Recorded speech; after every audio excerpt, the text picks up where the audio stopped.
अस्सलाम वालेकुम व आदाब। जे न्यूज़ हेडलाइंस में आपका इस्तकबाल है। पेशे खिदमत है खुसूसी खबरनामा पेशकश व तरतीब जावेद जमालुद्दीन। सुप्रीम कोर्ट ने वक्फ कानून पर दायर अर्जियों पर समाअत की, पेश है तफसील।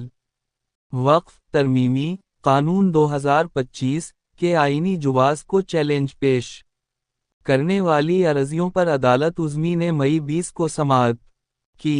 Chief justice B R. गोई की सदारत वाली दो रुकनी बेंच ने दोनों फरीकैन की दलीलें सुने और कई मामलों में वजाहत भी तलब की। इस बेंच में शामिल दूसरे जज जस्टिस ऑगस्टिन जॉर्ज मसीह हैं। समाअत के दौरान चीफ जस्टिस ने पार्लियामेंट से पास कवानीन के आईनी जुबाज से मुताल्लिक इंतहाई अहम तबसरा किया।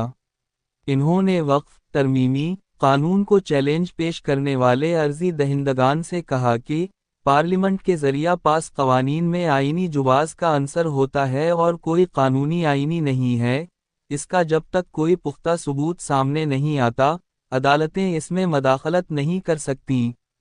आज हुई समाअत के दौरान मरकजी हुकूमत ने अदालत उज़्मी से गुजारिश की कि वो अबूरी हुक्म पास करने के लिए वक्फ तरमीमी कानून के आईनी जुबाज को चैलेंज पेश करने वाली अर्जियों पर समाअत को 3 मौज़ूआत पर महदूद रखे, जिनमें कोर्ट यूज़र और डेड के जरिया ऐलान करदा वक्फ मलकियतों को नोटिफाई करने से मुताल्लिक बोर्ड्स का इख्तियार भी शामिल है। मरकज की तरफ से सॉलिसिटर जनरल तुषार मेहता ने चीफ जस्टिस बी.आर. गोई और जस्टिस ऑगस्टिन जॉर्ज मसीह की बेंच के सामने ये गुजारिश रखी।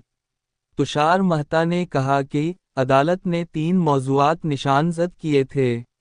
हालांकि अर्जी दहिंदा चाहते हैं कि उन 3 मौज़ूआत से अलग भी कई दीगर इशूज़ पर समाअत हो। मैंने उन 3 मौज़ूआत के जवाब में अपना हलफनामा दाखिल किया है। मेरी गुजारिश है कि इसे सिर्फ 3 मौज़ूआत तक ही महदूद रखा जाए। इस मामले में वक्फ तरमीमी कानून के आईनी जुबाज को चैलेंज करने वाले अर्जी दहिंदगान की तरफ से पेश सीनियर वकील कपिल सिब्बल और अभिषेक मनु सनगुए ने मरकज की दलील की मुखालफत करते हुए कहा कि अहम कवानीन पर टुकड़ों में समाअत नहीं हो सकती। कपिल सिब्बल ने दलील पेश की कि तरमीम शुदा कानून आइन के आर्टिकल 25 की खिलाफ वर्जी है। इन्होंने मजीद कहा कि हम तो सभी मौज़ूआत पर दलील रखेंगे। ये मुकम्मल वक्फ जायदाद पर कब्जा करने का मामला है। कपिल सिब्बल ने सुप्रीम कोर्ट से कहा कि इस मामले में अबूरी हुक्म जारी करने पर समाअत होनी चाहिए। ये कानून गैर आईनी और वक्फ जायदाद को कंट्रोल करने वाला और छीनने वाला है। वक्फ तरमीमी कानून के बारे में बात करते हुए कपिल सिब्बल ने कहा कि तरमीम शुदा कानून में इल्ज़ाम किया गया है कि वक्फ की जाने वाली जायदाद पर किसी तनाज़ा का अंदेशा होने पर जांच किया जाएगा। कलकटर जांच करेंगे और जांच की कोई मुद्दत कार नहीं है। जब तक जांच की रिपोर्ट नहीं आएगी तब तक जायदाद वक्फ नहीं मानी जाएगी, जबकि जायदाद अल्लाह के नाम पर वक्फ की जाती है। एक बार वक्फ हो गया तो हमेशा के लिए हो गया। हुकूमत इसमें मुआशी मदद नहीं दे सकती।